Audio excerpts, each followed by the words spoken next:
Hola, buenas tardes. Hola, buenas tardes. ¿Me escuchan? Sí, sí, profe. ¿Cómo están? ¿Bien? Bien. ¿Todo bien? Bueno, me alegro. Esperamos unos minutitos más a ver si se unen algunos más. Dale. Voy a desconectar esto que necesito.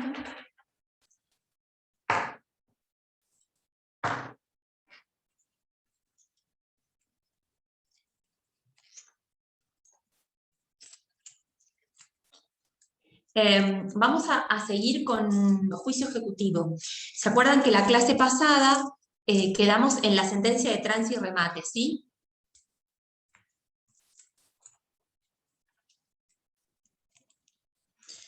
Bueno, la clase pasada llegamos hasta al dictado de la sentencia de trance y remate.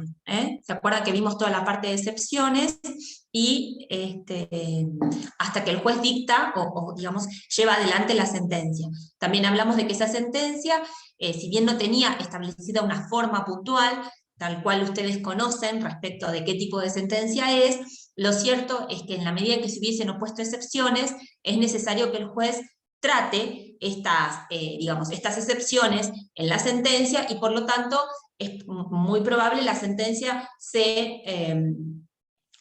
parezca más a aquella que tiene la sentencia definitiva, es decir, la contenida en el 163, porque justamente va a tener que dar descripción de cuál fue la excepción o las excepciones que se hubiesen opuesto, cuáles fueron las pruebas que se produjeron respecto de esas excepciones, cuál es el fundamento, ¿no es cierto? Y después finalmente la aplicación del derecho y la parte dispositiva. Eso significa que esta sentencia se va a a parecer bastante más a una sentencia definitiva que a una interlocutoria, ¿sí?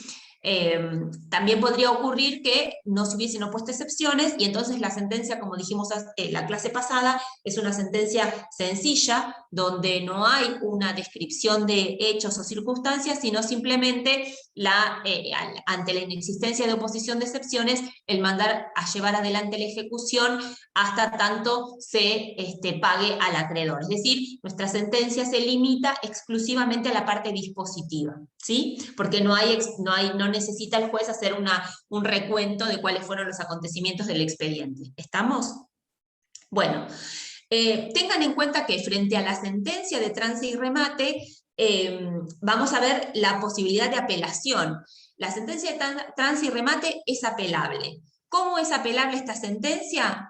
En cuanto a la forma de la apelación, ustedes ya la saben, la apelación va a ser en relación, ¿sí? Y en cuanto al efecto de la apelación, va a ser como dice el artículo, con ambos efectos. Eso significa que en principio va a ser suspensivo el efecto con el cual se conceda la apelación, pero el acreedor podría modificar este efecto de suspensivo y convertirlo, transformarlo en uno devolutivo, si dentro de los 5 días de haberle concedido el recurso, diese fianza de responder por los daños y perjuicios que pudiera ocasionar para el caso de que la Cámara, digamos, revocara la sentencia que se hubo dictado en primera instancia. Entonces, tengan en consideración que el recurso se concede en relación y con ambos efectos. Eso significa que es suspensivo, si no se dice absolutamente nada, y puede ser devolutivo para el caso de que el ejecutante ofrezca fianza. ¿Quiénes van a poder apelar la sentencia de trance y remate? Respecto del ejecutante, siempre. El ejecutante siempre va a poder interponer apelación. Respecto del ejecutado, siempre que hubiese opuesto excepciones. Si ustedes analizan los casos que enumera el artículo 552, van a ver que en los 3 supuestos tiene que ver con la oposición de excepciones. Eso significa que si el ejecutado no opuso excepciones dentro del proceso ejecutivo, no va a poder interponer un recurso de apelación, o habiendo sido interpuesto, va a ser rechazado. Si ustedes ven la enumeración que hace el 552, dice que el ejecutado podrá interponer recurso de apelación cuando se tratare del caso previsto en el 545, ¿sí? cuando las excepciones se hubiesen tramitado como de puro derecho, o cuando se hubiese producido prueba respecto de las opuestas. Es decir, trata los tres supuestos de tratamiento de las excepciones. El primero se refiere al rechazo in limine de las excepciones, es decir, cuando el juez las hubiese rechazado sin sustanciar, por considerar que no es una de las excepciones admitidas o viables, o porque no se acompañó con los documentos, por ejemplo, la excepción de pago documentado, ¿sí? Por aquellas razones que nosotros vimos, por las cuales el juez podía directamente rechazar las excepciones sin sustanciarlas, ¿está? Entonces, ese sería el primer ejemplo, o el primer caso, perdón, por el cual podría interponerse la apelación. El segundo supuesto es cuando las excepciones que se hubiesen opuesto hubiesen tramitado como de puro derecho. Acuérdense que acá no hay un auto o una declaración de puro derecho por parte del magistrado, sino que considera que así tramitan las excepciones, es decir, es simplemente... hablamos de esta cuestión porque justamente no se va a abrir a prueba el expediente, y la tercera posibilidad es cuando se hubiese abierto a prueba el expediente e igualmente hubiesen sido rechazadas para el ejecutado, ¿no? Que es el que está apelando. Como ven, en cualquiera de las tres opciones, para poder apelar, el ejecutado tuvo que oponer excepciones. En caso de que no las hubiese opuestos, la sentencia de trance y remate para él le resulta inapelable. ¿Estamos? Bueno, ¿qué pasa con esto que dijimos hace un ratito respecto de si una vez realizada la apelación por parte del ejecutado, el ejecutante pretende que que el recurso, digamos, sea concedido con efecto devolutivo? Para eso, como dijimos recién, tiene que prestar fianza de responder por los daños y perjuicios que se ocasionase para el caso de que la Cámara diese vuelta ese fallo de primera instancia. ¿Por qué el ejecutante tendría interés en hacer esto? Justamente para evitar que la apelación, digamos, no constituya una mera demora, es decir, la ley le facilita esta posibilidad justamente porque considera que está tramitándose una ejecución en virtud de un título que ya trae aparejada de ejecución, y además tenemos sentencia de primera instancia favorable, ¿sí? Entonces, con esas premisas, la ley permite que dando fianza se le modifique el efecto al recurso y se transforme en uno devolutivo. En esas circunstancias, si se transforma en uno devolutivo, corresponde efectuar copias o digamos, emitir un testimonio o sacar copias a los efectos de formar un expediente para que queden en primera instancia el expediente, digamos, con las copias, y que se eleve a Cámara el expediente de la ejecución propiamente dicha para que justamente trate el recurso. Y entonces, con las copias que quedaron en primera instancia, nosotros poder continuar adelante con la ejecución. ¿Estamos? ¿Qué ocurre con esta fianza que dio el ejecutante? Ahí van a encontrar un artículo que habla de la extensión de esa fianza, o sea, de la posibilidad de extender esa fianza que se entregó, ¿sí?, a las resultas del proceso ordinario. Ustedes, no me acuerdo si lo hablamos la clase pasada, pero tengan en cuenta que tanto la sentencia de trance y remate como aquella que se deduzca con relación a la apelación, digamos, aquella que se pronuncie en Cámara, ¿no es cierto?, hacen cosa juzgada en sentido formal. ¿Y por qué hacen cosa juzgada en sentido formal? Tiene que ver con el espíritu del proceso ejecutivo. ¿Se acuerdan que cuando hablamos de la posibilidad de proceder ejecutivamente, decíamos que el proceso ejecutivo accede a la existencia de un título? Es decir, sin el título, con las características correspondientes, no tenemos un proceso ejecutivo. ¿Está? Esta fehaciencia a la cual se le dota, o sea, a la cual la ley determina que tiene, digamos, el título, es lo que nos va a limitar el sistema de defensas. ¿Está? Entonces, el sistema de defensa está limitado para el ejecutado, a las excepciones especialmente contenidas en el código, justamente porque el título tiene determinadas características o requisitos que lo hacen fehaciente. ¿Está? Eso hace que, si bien la ley dota, como decíamos hace un ratito, al ejecutante de la posibilidad de recurrir a este proceso abreviado con una defensa limitada por parte del ejecutado, le permite a este último, ¿sí?, iniciar con posterioridad un proceso de conocimiento en el cual pueda discutir o introducir todas aquellas defensas que no pudo hacer valer, ¿sí?, en el proceso ejecutivo, justamente por la limitación defensiva que tiene. ¿Está? A esto nos referimos con el proceso ordinario posterior. Por eso decimos que la sentencia de trance y remate, o la que se dicte como consecuencia de la oposición de excepciones, hace cosa juzgada en sentido formal, porque le permite al ejecutado, ¿sí?, iniciar con posterioridad a la culminación del trámite ejecutivo un proceso ordinario en el cual pueda ventilar aquellas cuestiones o ejercer aquellas defensas de las cuales se vio privado en el proceso ejecutivo por la limitación que tiene con relación a las defensas posibles o admisibles. ¿Estamos? Bueno, en esas condiciones también tengan en cuenta que en el proceso ordinario posterior no vamos a poder digamos, oponer o referirnos a todas aquellas defensas que podríamos tener a mano. No, vamos a poder hacer valer aquellas que no pudimos ejercitar o ejercer en el proceso de ejecutivo. ¿Está? O sea, para ser un poco, por ahí grosera no, pero exagerada es la palabra, con mi ejemplo. ¿Podríamos oponer la prescripción, por ejemplo, o alegar la prescripción en un proceso ordinario posterior? No, ¿por qué? Y porque la defensa de prescripción está prevista en el código.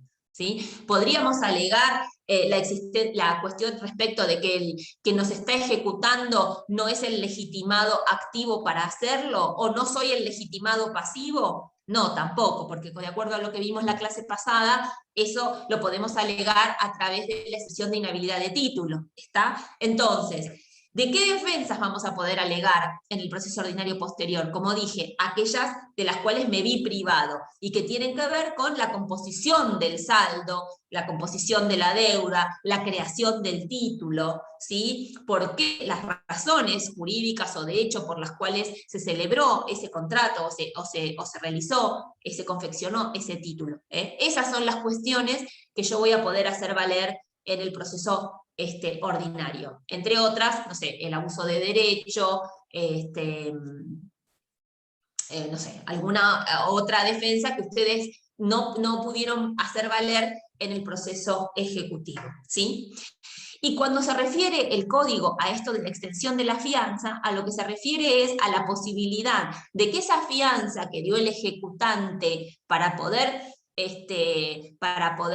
transformar el efecto del recurso, que esa fianza quede, que el ejecutado, una vez terminado el expediente del juicio ejecutivo, pueda solicitar que esa fianza quede a las resultas de su proceso ordinario. Es decir, cuando perdió en definitiva en Cámara y va a iniciar un proceso de conocimiento, que esa fianza que dio el ejecutante quede reservada a los efectos de ver cómo le va a él en el juicio ordinario posterior, ¿sí? Esa posibilidad, ahora está el...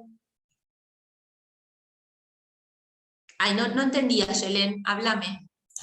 Ay, perdón, no, que un ejemplo que ahora justo escuchaba a un abogado hablando de esto, A ver. era el caso de Pablo Londra, no sé cómo se dice, que le hicieron firmar un contrato que sí, o sea, abusivo, donde para poder discutir que lo engañaron y que fue víctima como de un engaño de la discográfica, tiene que pagar no sé cuántos millones de dólares, y recién ahí va a poder ir a un proceso ordinario posterior para demostrar de ese engaño. Pero claro. bueno, Exacto, la violación en definitiva, sí, no sabía el ejemplo, pero aplica tal cual. Che, Es decir, él va a tener que demostrar o el abuso del derecho o en alguno de los vicios del consentimiento al momento de la celebración del contrato. No sé, dolo, violencia, intimidación, alguno de los vicios del consentimiento en la celebración del contrato. Esas son las cosas que se pueden alegar en el juicio ordinario posterior. Sí, ¿qué decías?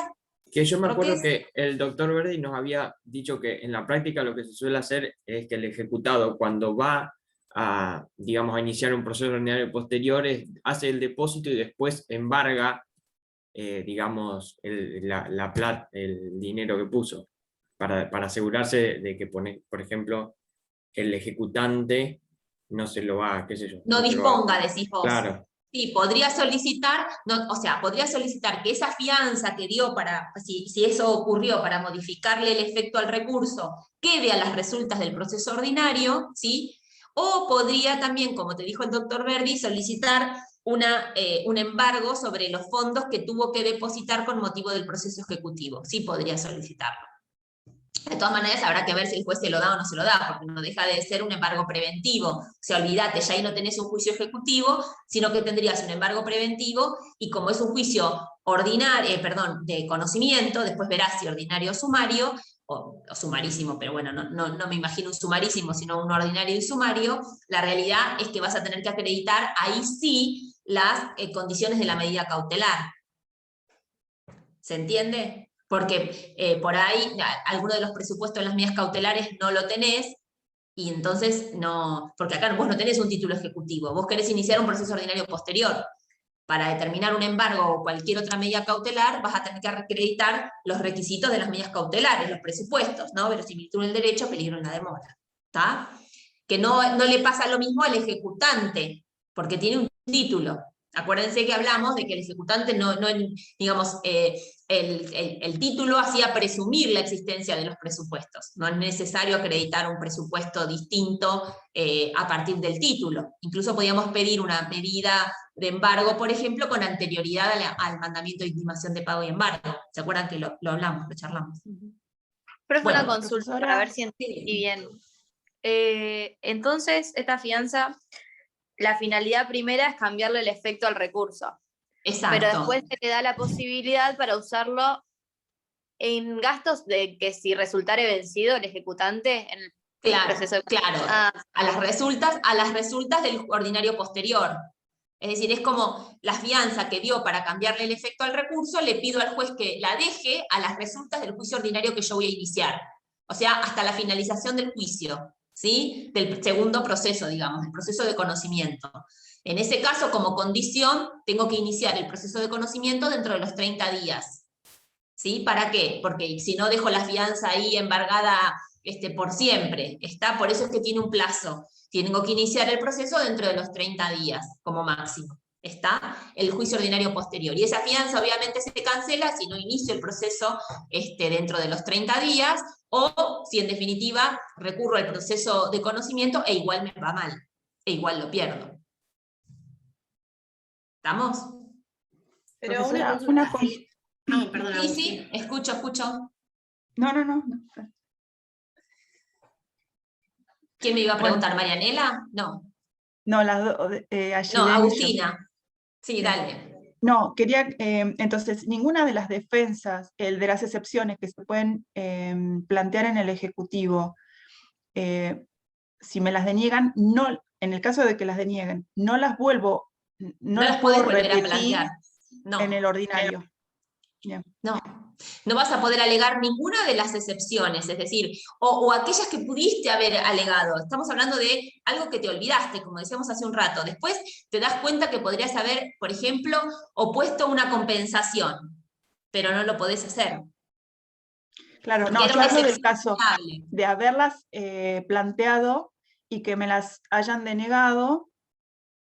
Pero si te las denegaron por el 545, párrafo primero, es decir, porque, por ejemplo, porque son algunas de defensas que no están previstas en el juicio ejecutivo.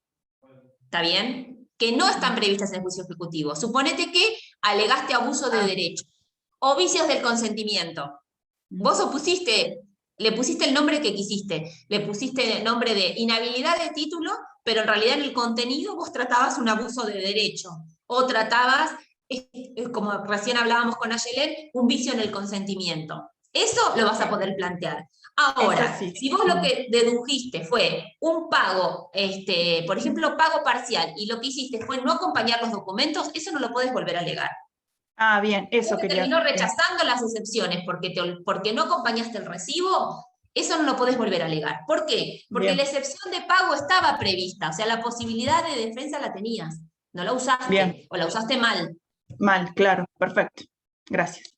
Mi pregunta era sobre la fianza, que al final me terminé confundiendo con algo. O sea, la fianza es la que va a poner el ejecutante en caso de que el ejecutado recurra a la sentencia de trance y remate, ¿o no? Claro, exacto. Y entonces, para cambiarle el efecto al recurso, para convertirlo en uno devolutivo. ¿Para qué? para que él pueda continuar adelante, o sea, ¿para qué se hace eso? Yo, como les dije, piensen que tenemos un título que trae aparejada ejecución, con lo cual la ley considera que tiene determinadas características de veracidad, ¿sí? Por otro lado, tenemos ya una sentencia de primera instancia, ¿está? Entonces, con esas dos circunstancias, lo que dice la ley es, tal vez, permitirle apelar al ejecutado con un efecto del recurso suspensivo, lo único que estoy haciendo es demorar el trámite de la ejecución 6 meses, 7 meses, el tiempo que tarde en pronunciarse la Cámara, 1 año, ¿entienden? Entonces, con esta posibilidad le cambiamos el efecto al recurso, o sea, se modifica, en vez de ser suspensivo pasa a ser devolutivo, el ejecutante puede continuar adelante con la ejecución forzada, ¿sí? Mientras se trata el recurso en la Cámara, ¿está? Y entonces no tiene esa demora en continuar adelante la ejecución. Y esa fianza es de responder por los perjuicios. ¿Qué podría pasar? Que la sentencia de Cámara sea distinta a la de primera instancia, cosa que no es muy común, sobre todo en un juicio ejecutivo. O sea, la sentencia de Cámara es diferente, entonces se utiliza esa fianza recién ahí. Si es igual...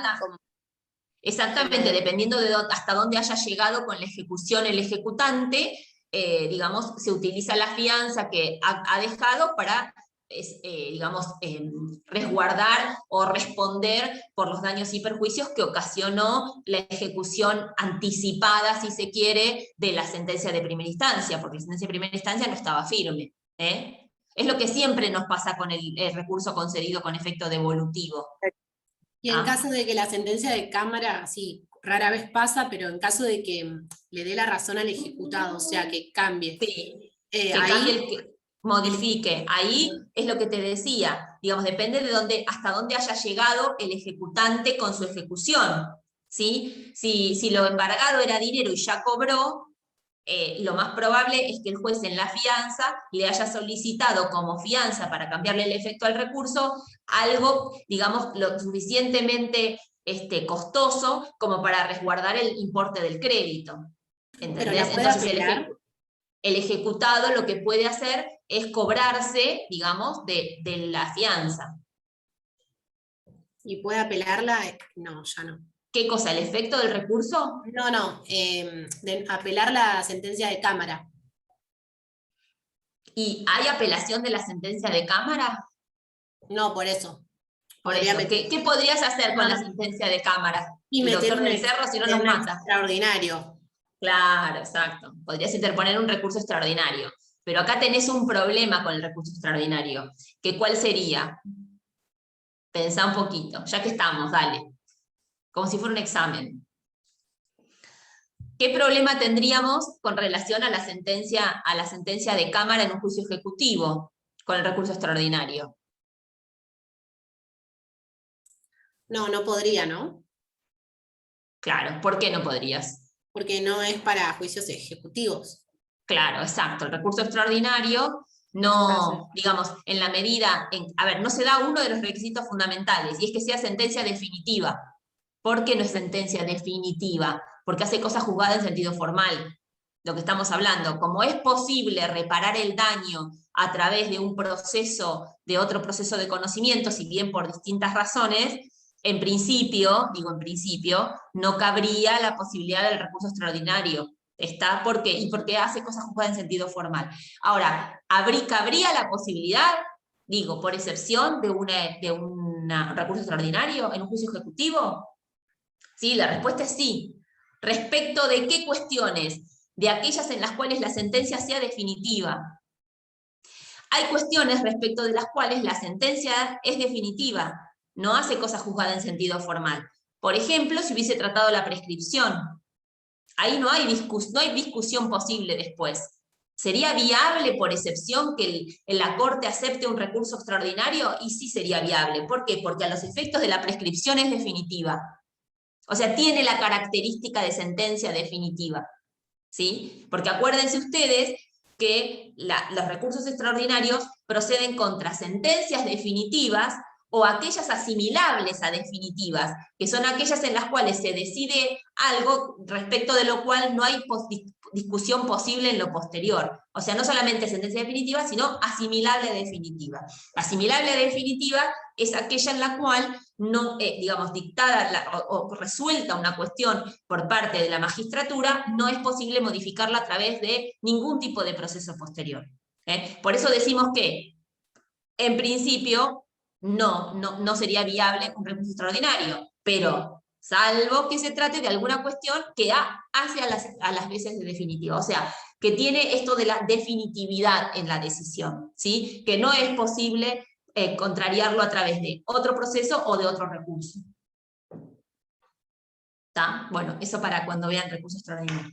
Profesora, entonces ahí tengo que haber planteado la excepción de prescripción, no tienen que haber hecho lugar confirmar en cámara el hecho de confirmar. No, suponete que al revés, que el que está ejecutando, que el que está apelando es el ejecutante, porque sí el juez hizo lugar a la prescripción. A ver, yo dije la prescripción, está bien. di la prescripción como un ejemplo, ¿no? Sí. Podría ser el pago también, ¿o no? Es definitivo. O sea, si el juez me acepta o no me acepta el pago, es una sentencia definitiva a los efectos del tratamiento de esa defensa. Después se verá si el juicio cumple con los otros requisitos de procedencia del recurso extraordinario. Bien. Lo que pasa es que a los efectos, o sea, si como regla general nosotros decimos para que se interponga un recurso extraordinario tiene que tratarse de sentencia definitiva, o sea, que trate definitivamente la cuestión, o sea, que le ponga fin, no es solamente, o sea, es sentencia de segunda instancia o de cámara o de tribunal colegiado que ponga fin a la cuestión, o sea, que no sea posible debatirlo. Como material sería. Claro, material. Como el juicio ejecutivo hace cosa juzgada en sentido formal, decimos, en principio, no sería posible interponer un recurso extraordinario, excepto que se trate de alguna cuestión que sea definitiva, o que tenga este carácter de definitividad, es decir, que sea imposible tratarlo en un juicio posterior o en otra instancia posterior. El ejemplo es la prescripción. El pago también podría ser. Sí. ¿Cómo? Las excepciones tienen en sí, ¿no? Porque después, posterior, en el juicio de conocimiento, en el proceso de conocimiento posterior, no va a poder tratar ninguna de las excepciones que pudo tratar. O sea que todas las excepciones son definitivas.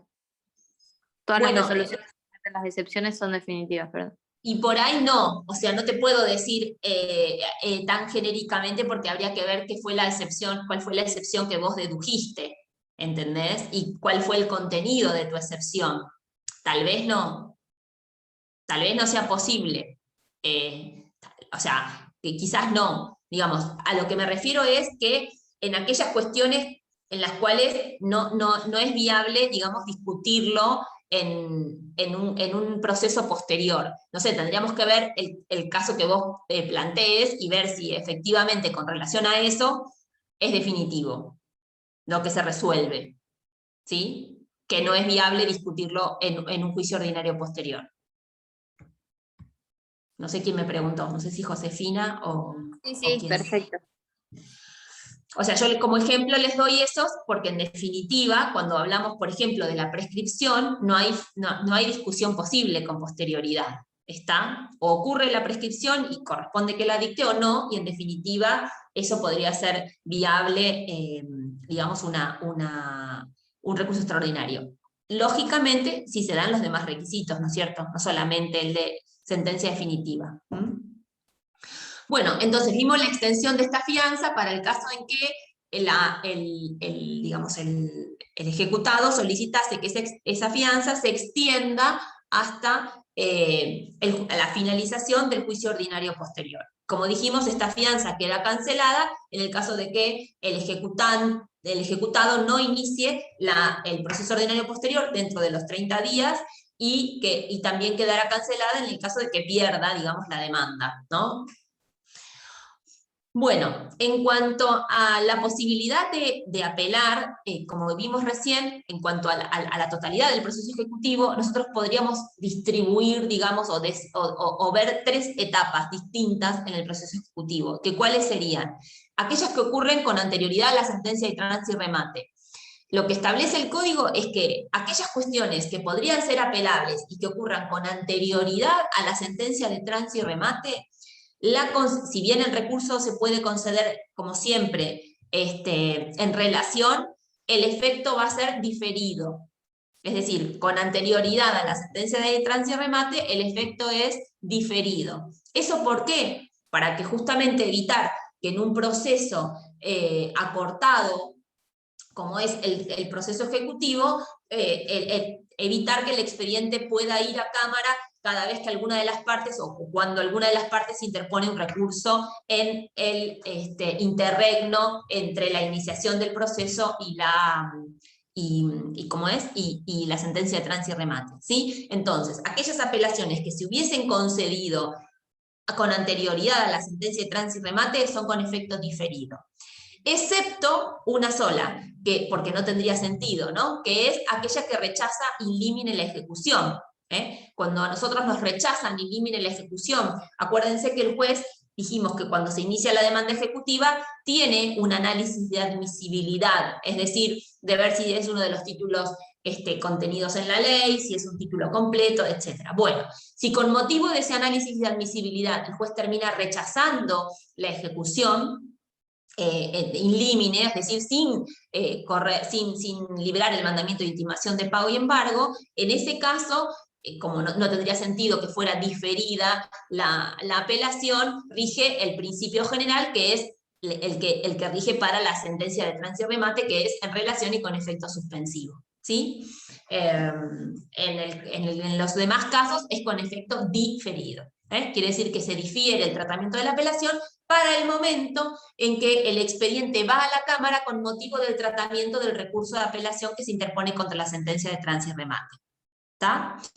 Con relación a la sentencia de trance y remate, ya dijimos que es en relación y con efecto suspensivo como regla, excepto que se dirá fianza, con lo cual puede transformarse ese efecto del recurso en devolutivo, ¿sí? Y todos los trámites posteriores a la sentencia de trance y remate, de acuerdo al código, son inapelables para el ejecutado. O sea, establece la inapelabilidad para el ejecutado. Es decir, cuestiones que se susciten con posterioridad a que la sentencia de trance y remate queda firme, son inapelables para el ejecutado. Hay alguna excepción, si bien la regla general es esta, ¿no? Con relación a la inapelabilidad para el ejecutado de las cuestiones posteriores, hay alguna excepción que ahora la vemos. De todas maneras, con relación a la sentencia de trance y remate, tengan en cuenta que, como dije yo al principio, es apelable siempre para el ejecutante y es apelable para el ejecutado siempre que hubiese deducido excepciones. Si no dedujo excepciones, es también inapelable. El resto de las cuestiones para el ejecutado también son inapelables. Entonces, rige, digamos, la regla de la inapelabilidad. ¿Cuándo podría existir la apelación para el ejecutado, por ejemplo? Vamos a ver que cuando lo embargado fuese dinero, nosotros lo hablamos un poquito, creo que cuando vimos ejecución de sentencia, y dijimos que hay que practicar liquidación, ¿se acuerdan? Bueno, la resolución que se dicte en la liquidación puede ser apelado tanto por el ejecutante como por el ejecutado. Ahí ven una excepción a esta regla de la inapelabilidad. Lo mismo ocurre, por ejemplo, con la resolución que determina la nulidad de la subasta, o que rechaza el incidente de nulidad de subasta. Independientemente cómo sea la resolución, si declara la nulidad o si la rechaza la nulidad, en cualquiera de las condiciones podría ser apelable para el ejecutado. Pero contado algún ejemplo más, que no sé si lo tengo presente, pero eso más, como dice el código, son inapelables las resoluciones que se dicten para el ejecutado con posterioridad a que la sentencia de trance y remate quede en autoridad de cosa juzgada. ¿Estamos?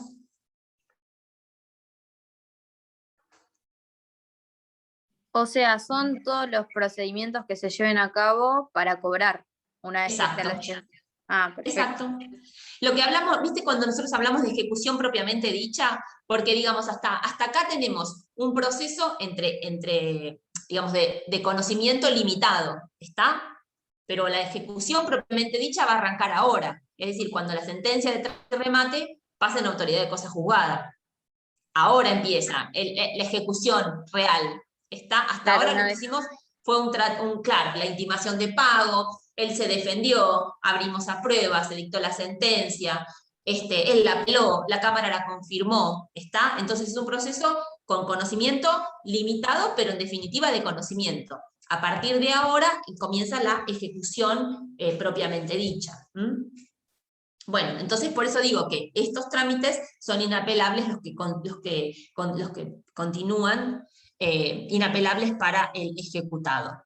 También tengan en cuenta con relación a las costas que acá en el juicio ejecutivo se produce una, no sé si decir una excepción, sino que tiene un régimen distinto respecto de las costas. ¿Por qué tiene un régimen distinto? Porque el artículo 556 establece que el juez puede distribuir las costas de acuerdo a las ganancias, si se quiere, obtenidas por cada parte, por cada uno. Ustedes se acuerdan que el principio general en costas, que rige, digamos, en los procesos de conocimiento, es que carga con las costas aquel que resulta perdedor, ¿sí? Es decir, por regla general, el juez no distribuye las costas entre lo que cada uno pudo haber ganado, sino que se las impone a quien considera que perdió en el proceso, independientemente de si le hizo lugar al actor, digamos, en el caso de la demanda, al actor en todos los puntos que pidió. Aun cuando le hubiese rechazado algún punto de los que pidió en la demanda, igualmente va a condenar en costas al demandado en forma general. ¿Estamos de acuerdo? En cambio acá, el artículo, como les dije, el 556, les habilita a que el juez distribuya las costas de acuerdo a la ganancia obtenida por cada uno. Es decir, supongamos que admitió una excepción en forma parcial, ¿sí? O admitió una excepción respecto de alguna cuestión relacionada con el juicio ejecutivo, puede, digamos, distribuir las costas de acuerdo a esto, a lo que cada uno hubiese obtenido. O sea que permite la distribución de acuerdo al beneficio o a lo que cada uno perdió. O sea que le podría resultar en la sentencia una condena en costas al ejecutante, aun cuando continúe adelante con una parte de la ejecución. Es como en el ordinario cuando hay reconvención, que el juez distribuye las costas por una parte por lo que la parte que reconvino ganó. Claro, pero pensá, Yelén, que ahí no se produce una modificación al sistema. ¿Por qué? Porque en realidad lo que está haciendo es condenando por la demanda y condenando por la reconvención. En cambio acá, lo que le permite al juez es que las distribuya. Es decir, aun cuando el ejecutante, conserve un crédito contra el ejecutado en la sentencia, podría terminar condenado en costas, que no nos podría pasar nunca en un proceso de conocimiento. ¿Está bien? ¿Y por qué condenado en costas? Y, por ejemplo, inició la ejecución de alquileres y, en definitiva, el ejecutado acompañó después recibos de pago respecto de meses que él incluyó en la liquidación cuando inició la demanda. ¿Está? Por los periodos que le resten a la demanda ejecutiva, de aquellos que acompañaron recibos, se va a cargar con las costas el ejecutante. A eso se refiere el 556. Fíjense, la última parte dice así, miren, si se hubiese declarado procedente la excepción de pago parcial, el ejecutado se le impondrán solo las costas correspondientes al monto admitido en la sentencia. ¿Está bien? Claro, el monto de más que exigió el ejecutante al principio se le cobran las costas de eso. Claro, o sea, si en definitiva le admitieron el pago parcial al ejecutado, va a distribuir las costas de acuerdo al éxito que cada uno obtuvo. O sea, al ejecutado solo lo va a condenar por aquel monto por el cual sigue adelante la ejecución, pero no respecto de aquel que le fue rechazado. ¿Está bien? Bueno. Perfecto. Y acá llegamos, por eso digo, tengan en cuenta que el sistema de costas cambia, se modifica. Así como se modifica, vieron que hay dos grandes modificaciones con relación al proceso ejecutivo del proceso de conocimiento que ustedes vieron. Uno tiene que ver con las defensas. ¿Se acuerdan que dijimos que pesaba sobre el ejecutado la prueba de las excepciones? Que se produce una modificación en esto de las cargas probatorias. En el proceso ordinario nos bastaba a nosotros con negar determinadas circunstancias, ¿para qué? Para invertirle la carga de la prueba y que tuviera que probar aquel que hubiese alegado el hecho. Eso en un proceso de conocimiento. Acá no aplica ese mismo criterio. ¿Por qué? Porque el que alega el hecho, en este caso el pago, lo que fuera, en este caso el ejecutado, carga con la prueba de esa excepción. Entonces, esa es la primera modificación al sistema general que nosotros tenemos en cuanto a prueba. Y acá aparece otra modificación, que es el tema de las costas, que autoriza la distribución de acuerdo al éxito obtenido por cada uno, ¿sí? Bueno, yo se los digo así para que cuando estudien se lo acuerden, digamos, que hay alguna modificación, porque son esas cosas que normalmente nos gusta preguntar en el examen. Bueno, vamos al cumplimiento de la sentencia. Al cumplimiento de la sentencia, digamos que es la parte, como decíamos acá, tengan en cuenta que rige esto mismo que vamos a hablar ahora a esta ejecución, pero a cualquier otra de los sistemas ejecutivos que vimos. Por ejemplo, rige lo mismo para el trámite de ejecución de sentencia. Es decir, si yo tengo que ejecutar la sentencia, va a regir este mismo trámite que vamos a ver ahora. ¿Sí? Si tengo que ejecutar la sentencia con motivo de un incumplimiento por parte del deudor. Bueno, ¿se acuerdan que dijimos la clase que cuando vimos ejecución de sentencia, que podría pasar que lo embarga? Aquí quiero hacer una aclaración con relación al embargo, que me voy a olvidar si no, y es esto.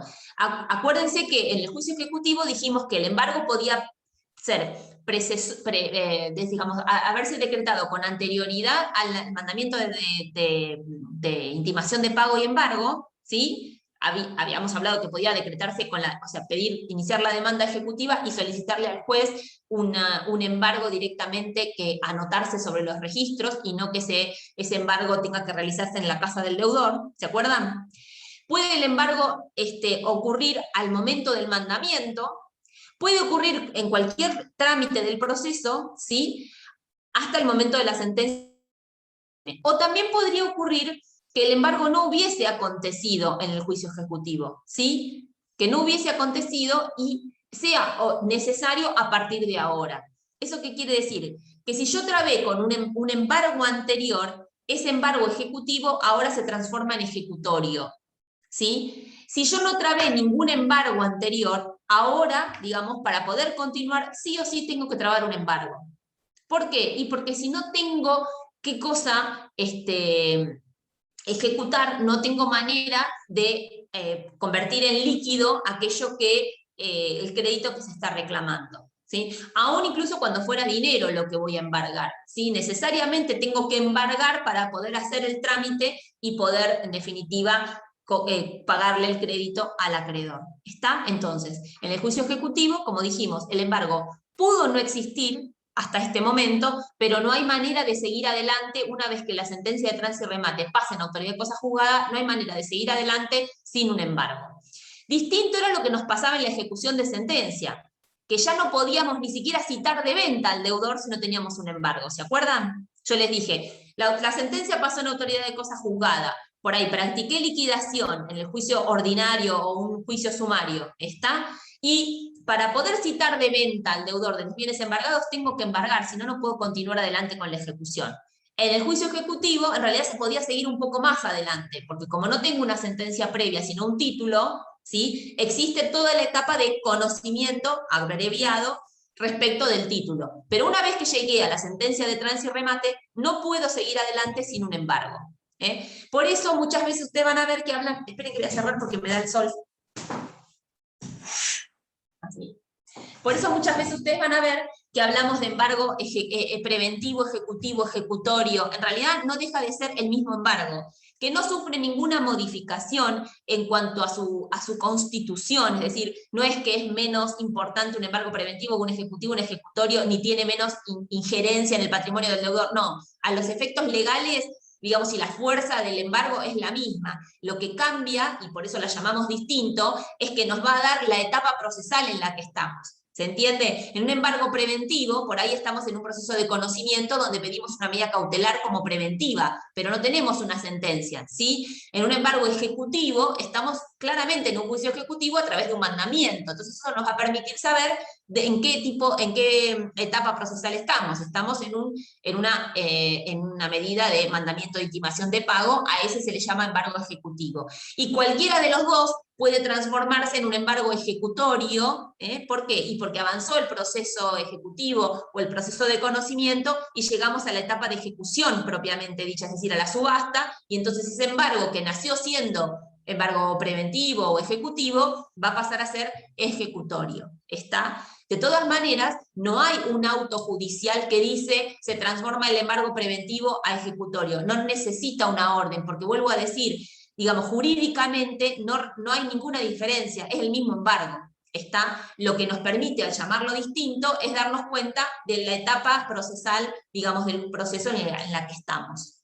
Hablamos reservamos preventivo para cuando no hay todavía una ejecución respecto de esa sentencia o de ese título, etc.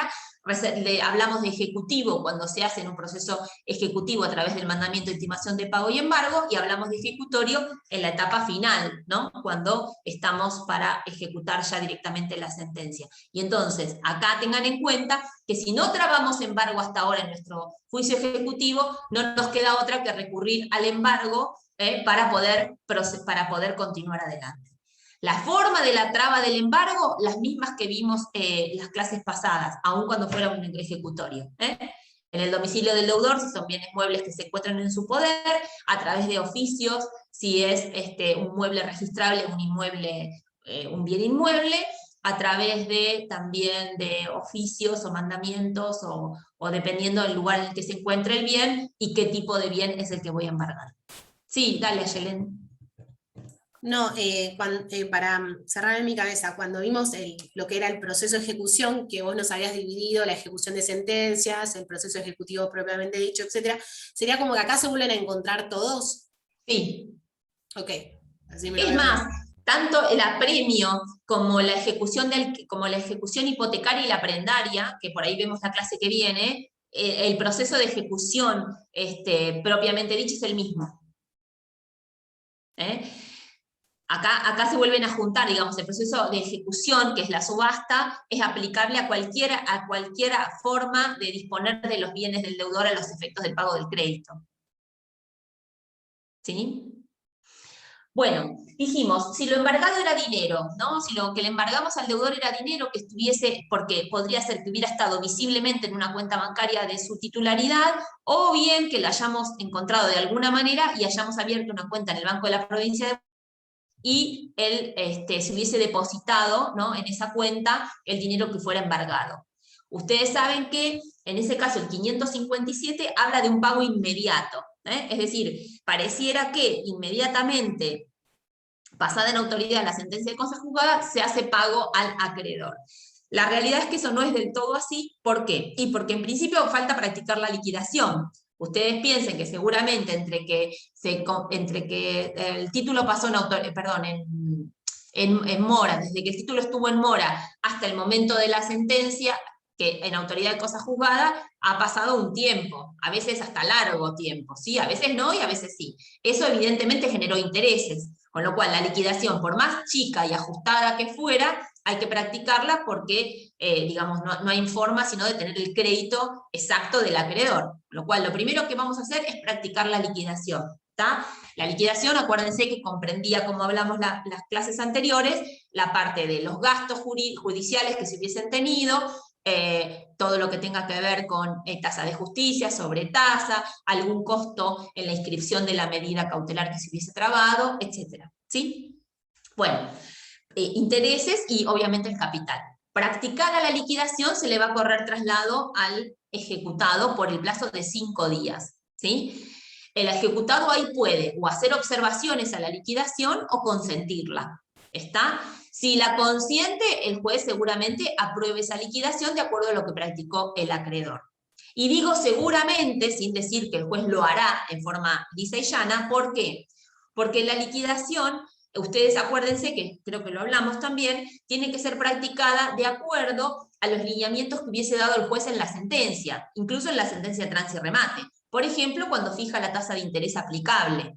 ¿Está? Entonces, si el acreedor hubiese practicado la liquidación, por decir cualquier cosa, sin ajustarse a los lineamientos que dio el juez en la sentencia, no le basta con el consentimiento del ejecutado. Es decir, aun cuando el ejecutado no diga nada, el juez puede impugnar, digamos, no impugnarla, sino resolver de acuerdo a lo que él resolvió al momento de la sentencia. ¿Está? Quiero decir que el juez no está, en el caso de la aprobación de la liquidación, no está obligado a estar de acuerdo con las partes, sino que él puede, de acuerdo a lo que se resolvió en la sentencia, decidir una cosa distinta con relación a la liquidación.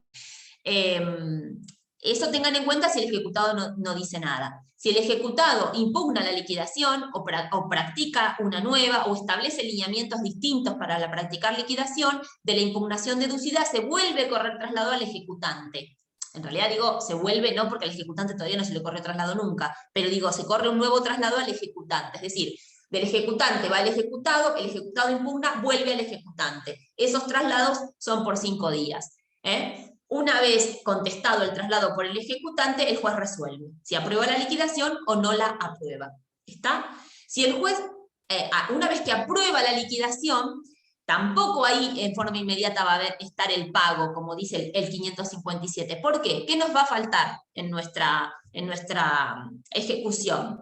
Nos va a faltar la regulación de honorarios. Seguramente el juez, cuando dictó sentencia de trance y remate, no reguló honorarios si no hay liquidación practicada, porque los honorarios, ustedes tengan en cuenta que son un porcentaje en definitiva. Hablo tan rápido, me tendría que tener un vaso de agua. Que me atraganto yo sola. Tengan en cuenta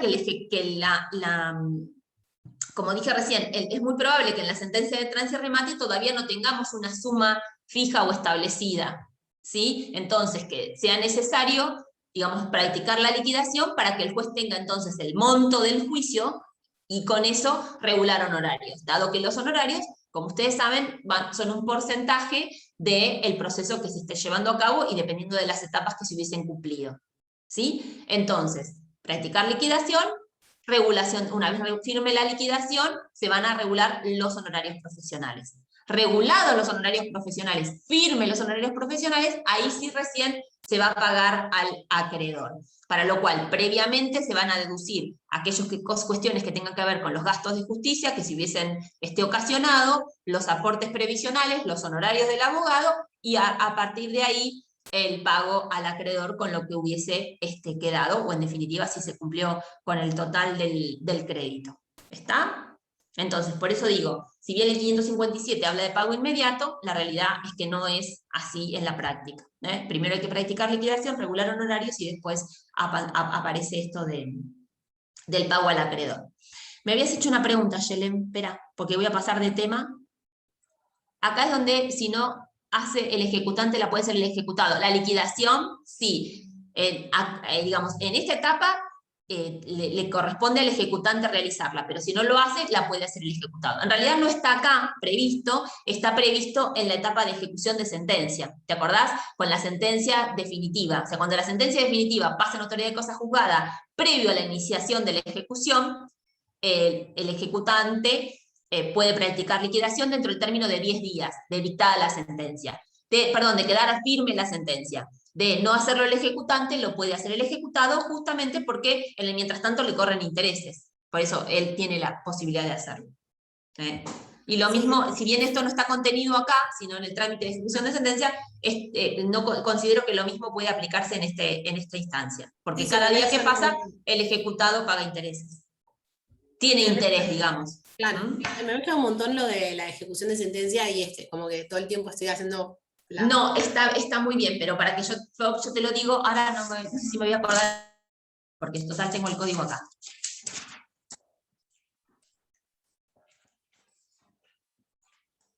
Es el 501. Cuando la sentencia condenaria al pago de cantidad líquida y el vencedor no hubiese presentado la liquidación dentro de los 10 días contados desde que aquella fuera ejecutable, podrá hacerlo el vencido. En ambos casos se procederá de conforme a las bases de la sentencia, etc. Es el 501, ¿sí? Ves que no está contenido acá, pero aplican desde mi punto de vista los mismos principios. Está previsto para la ejecución de sentencia. Profesora, bueno, entonces, sí. Primero se pagan con practicada la liquidación y regulados los honorarios. Con ese dinero primero se pagan lo que son las tasas judiciales, los honorarios profesionales y luego el crédito. Y los aportes, sí. Y los aportes. Y luego el crédito. ¿Sí? A no ser que vos manifiestes, por ejemplo, como abogado, que el honorario vos lo recibiste y que acompañes la boleta de aportes y entonces todo el crédito pues, sea para todo lo que hay en el expediente sea para el ejecutado, o para el ejecutante, perdón, podría pasar. ¿Sí? O que vos te manifiestes que percibiste los honorarios y que entonces deducís del monto que está depositado respecto a lo que corresponde a aportes. ¿Eso por qué? Porque tengan en cuenta que el juez no puede disponer el pago del crédito sin estar garantizados el pago de aportes previsionales. Digamos, la ley de jubilaciones nuestra, digamos, regula esa imposibilidad. El juez no podrá levantar, dice, medidas cautelares, ni disponer pago de acreencias, concepto de capital, sin estar satisfechos los aportes respectivos de los profesionales que intervinieron. Bueno, entonces vamos a la subasta propiamente dicha, ¿sí? Acá tengan en cuenta que vamos a dividir qué es lo que vamos a subastar, o sea, cuál es el bien que vamos a proceder a ejecutar en definitiva. Y vamos a dividir si se trata de un bien mueble o se trata de un bien inmueble. ¿Está? ¿Y por qué vamos a hacer esa división? Porque vamos a ver que es diferente el tratamiento que se lleva a cabo en un caso o en el otro. También tengan en cuenta que el Código de Procedimiento fue modificado y con relación a, creo que la reforma es del 2011, no quiero en esto mentir, la 18, ahora no tengo acá el número de la ley.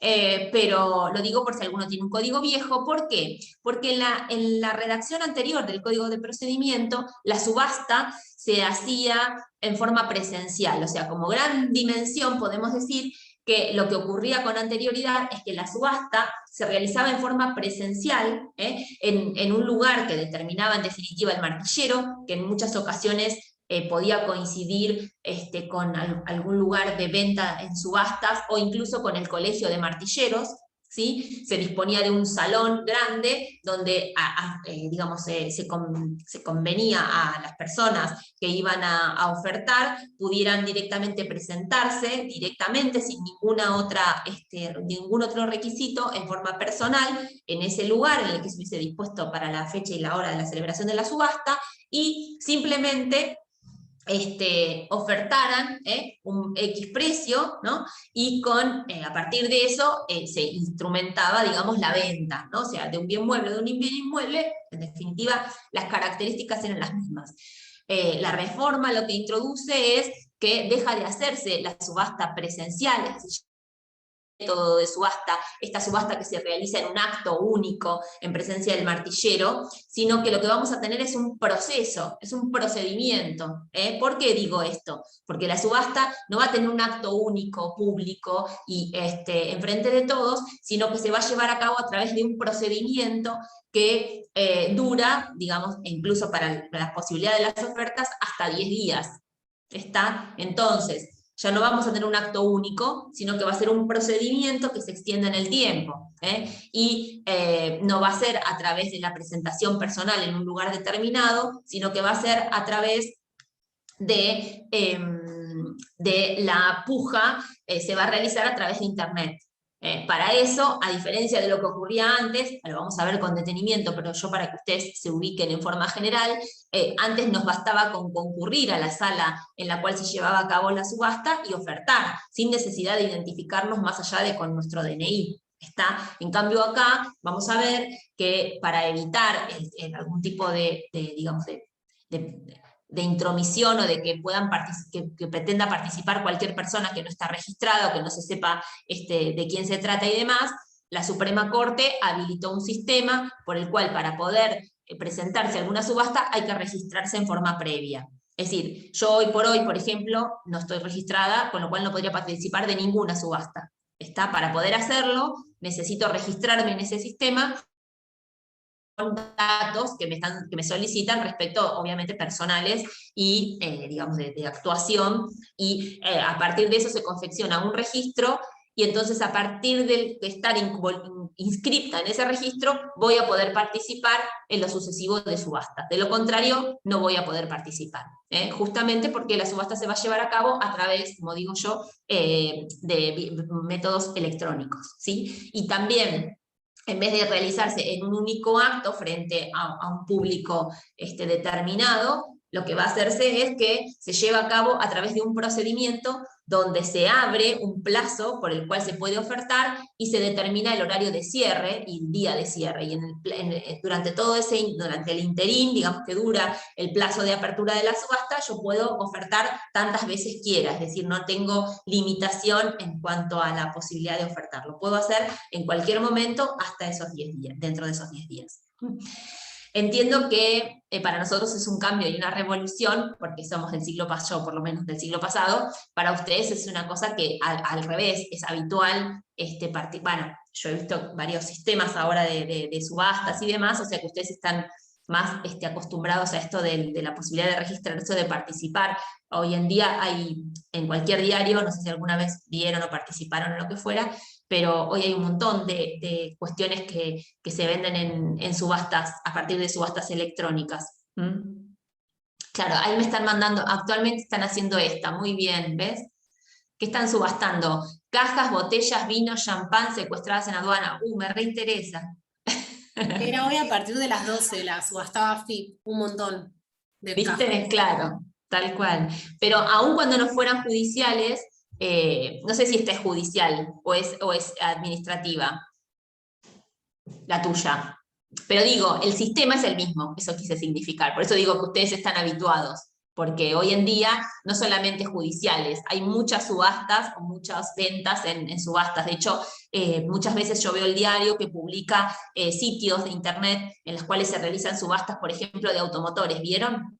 Entonces dice, por ejemplo, Renault va a rematar o a subastar, no sé, un lote de 200 autos que tiene en determinado lugar porque, no sé, por alguna razón X los subasta porque no los pudo sacar al mercado o por lo que fuera, y venden 200 autos en determinado tiempo, ¿no? Y uno se mete en ese por ejemplo, de narvaez.com, y uno se mete en esos sitios y vos podés ver cuáles son las unidades que están a la venta y te van diciendo no solamente el valor, sino cuánto tiempo te queda para ofertar, cuánto tiempo y cuánto te falta para que no puedas realizar la oferta. Pero también estos sitios administrativos tienen esta cuestión del registro previo.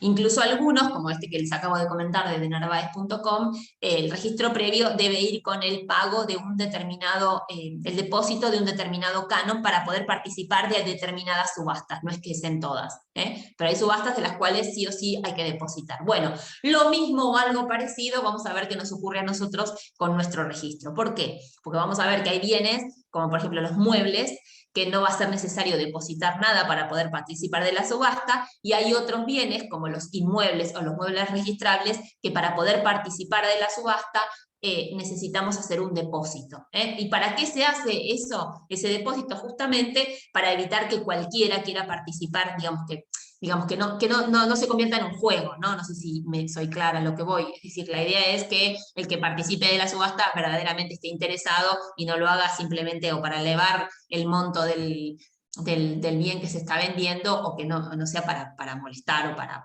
nada, digamos. ¿Se entiende? Entonces, por eso es que la ley va a exigir, después vamos a ver, es el 5%, pero después vamos a analizarlo bien, que un determinado monto para poder participar de esta subasta, ¿sí? Pero bueno, vamos, eso es en líneas generales, ¿está? Entonces se abandonó el sistema presencial y la realización en un solo acto para llevarse a cabo a través de lo que es una subasta electrónica, ¿eh? Entonces cambiamos un acto único por un procedimiento que se extiende a lo largo de 10 días. Bueno, ¿qué es lo que ocurre cuando lo que vamos a subastar son bienes muebles? Como dije anteriormente, se convocaba a una subasta y los bienes muebles se vendían al mejor postor. ¿Qué quiere decir al mejor postor? A la mejor oferta. Los bienes muebles se vendían sin base al mejor postor. Sin base es porque el juez no establecía un monto mínimo respecto del cual ese bien no se podía vender. Es decir, el martillero podía empezar en la venta con el mínimo valor posible e ir aumentándolo a medida que recibía ofertas. Bueno, hoy en día la regla es que los bienes muebles siguen vendiéndose sin base, ¿sí? Y también al mejor postor, aunque dependiendo de lo que sí abre la posibilidad ahora es que el juez le establezca un precio mínimo por sobre el cual no está permitido que salga o que se venda. Es decir, si bien sigue siendo la regla que se venden al mejor postor y sin base, lo cierto es que depende de los bienes de los que se trate, podría el juez aplicarle un monto o establecer un monto mínimo por debajo del cual ese bien no podría entregarse digamos, al adjudicatario, o sea, no podría venderse, ¿está? Digamos, le permite al juez establecer un valor si considera que el bien lo amerita o alguna de las partes se lo hubiese solicitado, ¿está?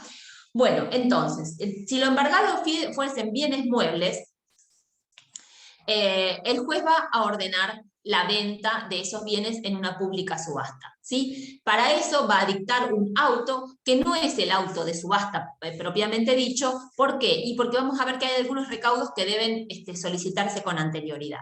Pero lo que va a ordenar el juez son determinadas medidas que tienen que ver con los bienes o con el estado de los bienes respecto de los cuales se va a proceder a la pública subasta.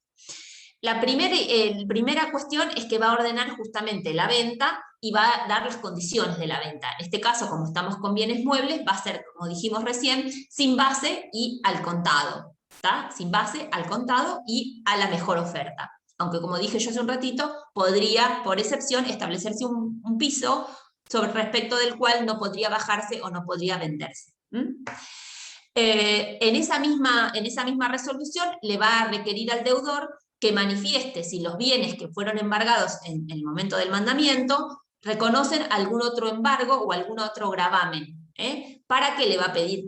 ¿Para qué se lo va a pedir? Justamente para que el caso de que el deudor manifieste que tiene otros gravámenes, el bien por el que se va a subastar, pueda notificarse a los otros acreedores embargantes. Bueno, en el caso de que fuesen cosas muebles, como digo yo, puede ordenarse en esta instancia el secuestro de las cosas muebles para ser depositadas en algún lugar para poder después exhibirlas en el caso de que el martillero así lo considere. Hoy también esas cosas, digamos, normalmente no se exhiben en vivo y en directo, sino que son exhibidas a través de fotografías o videos, etcétera, a través de internet. Pero, digamos, está la posibilidad, en este caso, del secuestro de los bienes a los efectos de la exhibición en forma previa a la subasta.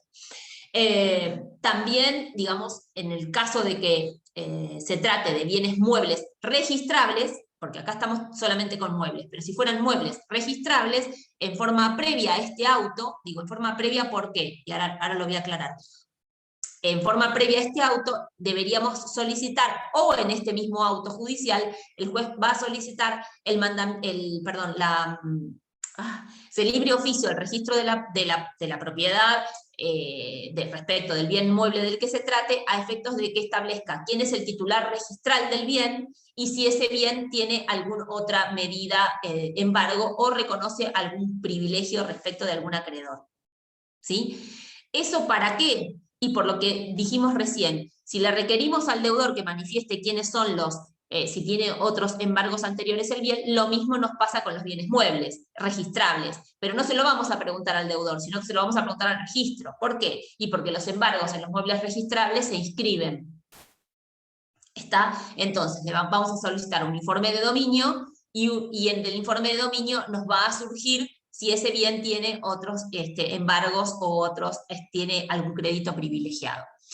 Si del informe y el informe de dominio, lógicamente, porque para poder subastarlo tenemos que estar seguros de que si bien estaba embargado con anterioridad, ese bien está en cabeza del deudor. O sea, es un requisito necesario el informe de dominio.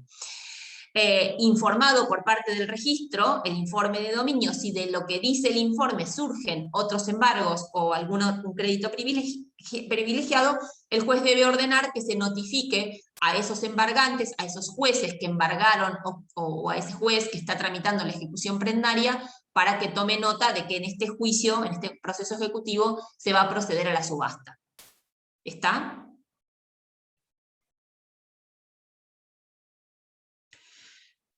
Bueno, entonces tengan en cuenta que en esta circunstancia decimos que va a ordenar, repasemos, va a ordenar el remate en pública subasta, ¿sí? Y va a establecer las condiciones. Si son bienes muebles, dijimos, van a ser sin base y al mejor postor, excepto que se trate de bienes muebles de determinado valor y que el juez le establezca un monto mínimo respecto del cual no van a poder venderse, ¿sí? La segunda cosa que va a hacer es requerirle al deudor que manifieste si tiene embargos o reconoce algún otro gravamen los bienes a los efectos de poder notificar a los acreedores embargantes. Podrá ordenarse el secuestro de la cosa para requerir su exhibición. Se requerirán los informes de dominio, como dijimos, en este auto o en forma previa, si se tratara de muebles registrables, porque si son muebles dijimos que no, pero si son muebles registrables sí, y si son muebles registrables y nos viniese el informe con algún embargo, se ordenará al librar oficios a los jueces que están embargando a efectos de que puedan concurrir al proceso ejecutivo a hacer valer su crédito. Bueno, en ese mismo auto el juez va a ordenar la designación del martillero. ¿Sí? El martillero, ustedes saben que se sortea dentro de la lista al igual que los peritos, eso quiero significar. Se le envía un oficio electrónico a la Cámara de Mar del Plata para que designe, digamos, el martillero que va a intervenir en esta ejecución. O sea, que se hace a través de un oficio que se libra a la Cámara de Mar del Plata y es el que designa al martillero.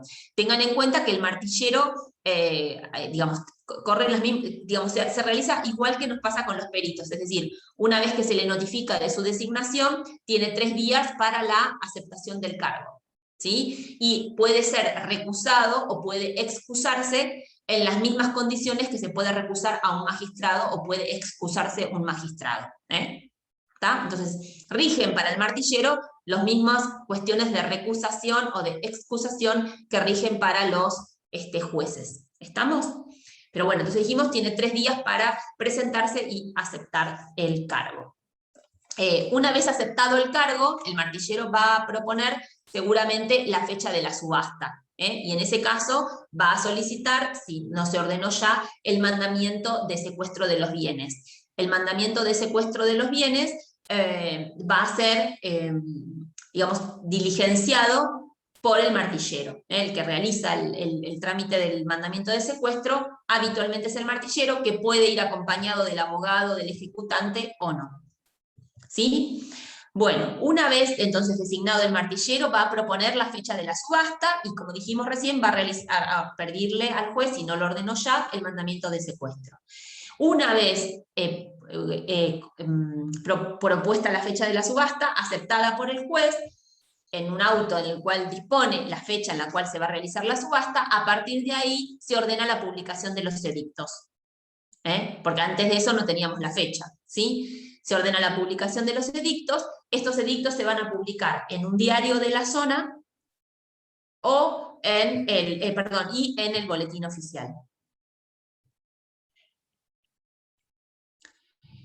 En la publicación de edictos se van a consignar todos aquellos datos necesarios para que los interesados puedan concurrir y anotarse, digamos, para poder participar de la subasta. Como dije, tengan en cuenta que a partir de la comunicación o de la publicación de edictos, para poder igualmente participar, no nos basta con pretender participar y anotarnos, sino que necesariamente tenemos que pertenecer a este registro de postores que depende de la Suprema Corte, la inscripción. O sea, que para poder participar, vuelvo a decir, en forma general tenemos que estar inscritos en este listado o en esta de postores.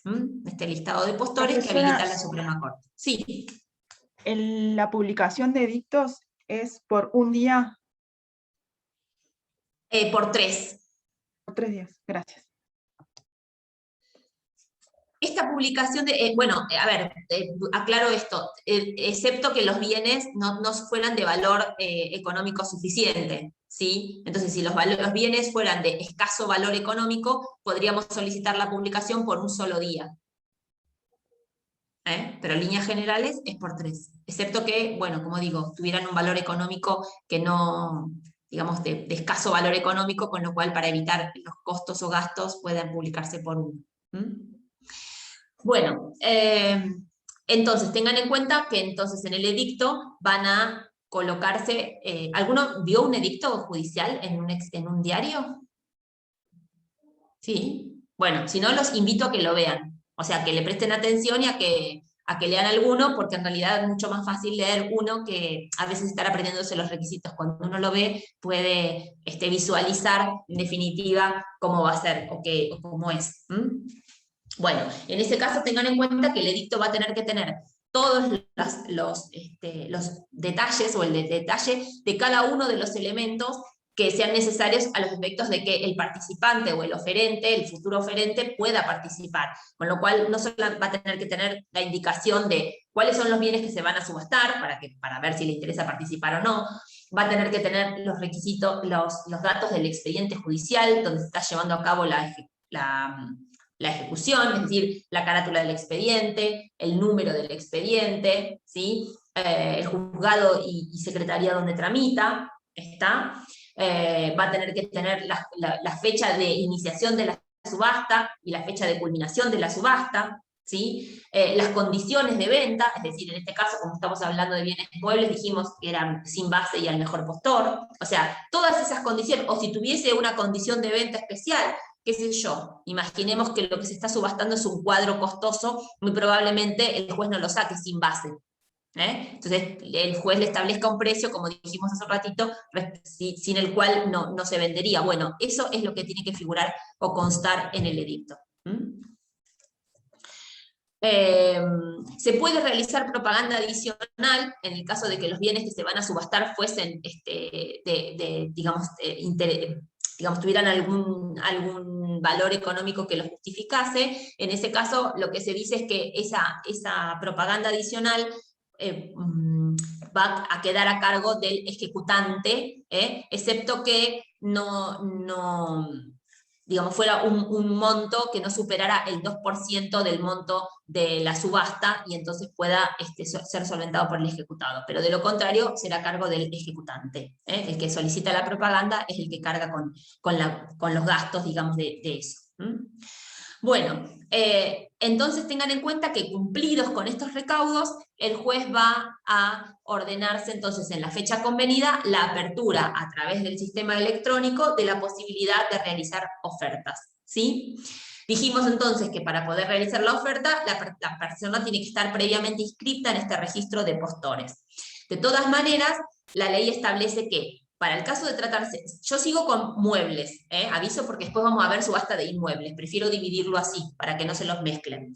Entonces, en el caso de que fueran muebles, pero registrables, lo que sí dice la ley es que quien se postule además de estar inscrito en este registro, va a tener que depositar como condición para poder ofertar el 5% del monto de la base. O el monto que el juez establezca en el caso de que no hubiese establecido un valor respecto del cual mínimo para subastar. ¿Sí? En el caso de bienes muebles registrables, se va a tener que hacer este depósito para poder participar de esa subasta. ¿Sí? Que, vuelvo a decir, está referido en general a inmuebles, por eso habla del 5% del monto de la base, y acá estamos hablando de que los bienes inmuebles se venden sin base, pero bueno, en el caso de muebles registrables, este valor lo puede establecer el juez, o para el caso de que hubiese establecido un valor mínimo respecto con relación al cual ese bien no se vende, bueno, el 5% es de ese valor. ¿Sí? Entonces, como requisito, condición previa para ofertar, tengo que haber depositado en la cuenta judicial ese importe del 5%. Durante el plazo que la subasta digamos, el plazo de la subasta, tengan en cuenta que van a poder hacerse, como dije yo hace un ratito, tantas ofertas como a uno le interese. Es decir, que puedo, digamos, ofertar hasta el momento de la culminación de la subasta todas las veces que pretenda hacerlo, ¿sí? La subasta, como dije recién, va a durar un plazo de 10 días, desde la fecha de la apertura hasta la culminación. Y la subasta va a culminar el día y la hora fijado en el edicto. Para eso es que el edicto se publica de esa manera. Por eso, digamos, lo que el juez tiene que hacer al momento de la subasta es respetar aquellas condiciones que fueron expuestas en el edicto. Incluso en el edicto va a colocarse si existe la posibilidad de visitar el lote, digamos, de lo que se está subastando en forma personal o en forma particular, va a designar el lugar donde se encuentren para que los oferentes puedan concurrir si lo desean y visualizar o ver el lote respecto del cual van a participar.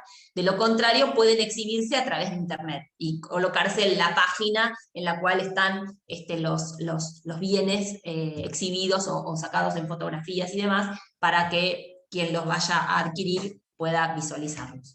¿Está? Bueno, llegado el momento del cierre de la subasta, acaecido el plazo, digo, y la hora, se va a dar por terminada la subasta, y en ese caso, el martillero actuante tiene 3 días, digamos, para establecer lo que se llama la rendición de cuentas de la subasta. Efectuada la rendición de cuentas por parte del martillero, es cuando vamos a tener, en definitiva, un adjudicatario. Y, en definitiva, vamos a saber cuál fue el valor de venta de ese bien. O sea, el que va a llevar a cabo eso es el martillero. Piensen que antes, esto al hacerse en forma presencial, en el mismo acto se realizaba un acta en la cual se recibía el precio, es decir, que el tercero que iba a comprar la subasta llevaba el dinero en efectivo, pagaba la cosa y se la llevaba. O sea, el acto de venta ocurría todo en el mismo acto. ¿Por qué? Y porque llevaba el dinero, lo pagaba, el martillero le hacía un boleto de compra-venta, le entregaba la cosa, el boleto de compra-venta, lo firmaba el martillero y le hacía tradición de la cosa. Bueno, ese acto que antes era de esa manera, hoy, en realidad, si bien parecería que es en un solo acto, en la medida en que se hace a través de Internet, como verán, tiene pasos, ¿sí? ¿Por qué? Y porque hasta que el martillero no rinde cuentas y no se declara aprobada la subasta, no tenemos un adjudicatario. El adjudicatario va a depositar el precio una vez que le notifiquen que es adjudicatario. Antes de eso no lo va a depositar, aun cuando fuese una cosa mueble la que estamos vendiendo. ¿Está? Y la tradición de la cosa no se va a hacer en el mismo momento. ¿Por qué? Y porque no, en el acto de cierre no se va, hasta que no se cierre la subasta y se rinda cuentas y se tenga aprobada esa rendición de cuentas, no se va a entregar el bien. Como digo, antes era un acto que se cumplía todo en una sola vez, y ahora vamos a ver que es un acto que tiene algunos pasos en el medio, ¿sí? Pero bueno, ahora me tocaría empezar con ¿por qué lo quiero dejar acá? Porque la realidad es que ahora, digamos, las cuestiones que vienen ahora son comunes a la subasta de bienes muebles y a la de inmuebles. Entonces, suspendemos acá. La clase que viene arrancamos con subastas de bienes inmuebles, y cuando lleguemos al acto de aprobación por parte del martillero de la subasta, arrancamos la parte que es común a ambas subastas. ¿Sí? ¿Está? Sí, una consulta. ¿El martillero cómo era que se designaba de la lista de como los peritos? Se libra un oficio a la Cámara de Mar del Plata para que designe un martillero. Después vamos a ver que cuando se trata de bienes inmuebles, te podría pasar que el martillero esté designado en el mismo título ejecutivo, y entonces ahí no vamos a ir a designar uno de oficio, sino que vamos a recurrir a aquel que se hubiese expuesto o que se hubiese colocado en el título. Es lo que ocurre muchas veces en las ejecuciones hipotecarias, es decir, que el martillero ya aparece digamos, si alguna vez vieron una hipoteca, van a encontrar que en algunas ocasiones el martillero, para el caso de que se tuviera que recurrir a la subasta, aparece ya designado en el título. Entonces no vamos a ir a sorteo, sino que se va a designar a ese martillero que figura en el título. Pero no es el caso del que estamos hablando. Este es por sorteo. Y la última pregunta de mi parte. Puede ser, esto es subasta judicial, puede ser que Sí. existen otras extrajudiciales que son como lo que vos decís que se hacía antes, porque yo a veces veo martilleros que hacen en casas, que rematan cosas en las No, casas. pero eso no tiene que ver con un juicio ejecutivo, lo más Claro, probable nada que ver. es que sea, Ok. no, es lo que estábamos hablando de las administrativas o de subastas extrajudiciales. Hoy es muy común ese procedimiento. Habrás visto que, por ejemplo, una persona se muda de casa y en vez de llevarse todos los muebles, llama a un martillero y decide subastar en 12 horas o 24 horas todo lo que tiene en su casa, por ejemplo, que no se lo quiere llevar. Es una subasta privada esa. Y esa se hace como se hacían anteriormente estas, al mejor postor, pero yo me refería a las subastas electrónicas que hoy también son muy comunes de verlas, ya sea de automotores, de como hiciste vos, que buscaste esta de cajas de vinos y de espumantes. Lo que no sé es si esa es una administrativa determinada por la FIP o en realidad es en virtud de una causa judicial, pero bueno, podría ser cualquiera de las dos. En una frontera que secuestraron, en la frontera de Misiones, secuestraron todas esas cajas porque no estaban con los papeles en regla y las remataban. Claro, pero es administrativa por ahí, no es en virtud de un proceso judicial. Me acabo de fijar, la remata el Banco Ciudad, no es la página entonces oficial. es judicial, ¿no? Claro, es judicial. Banco Ciudad. Sí, debe ser el ejecutante. Sí, pero el problema es que las tenés que ir a buscar a Oberá, no te hacen envíos, así que...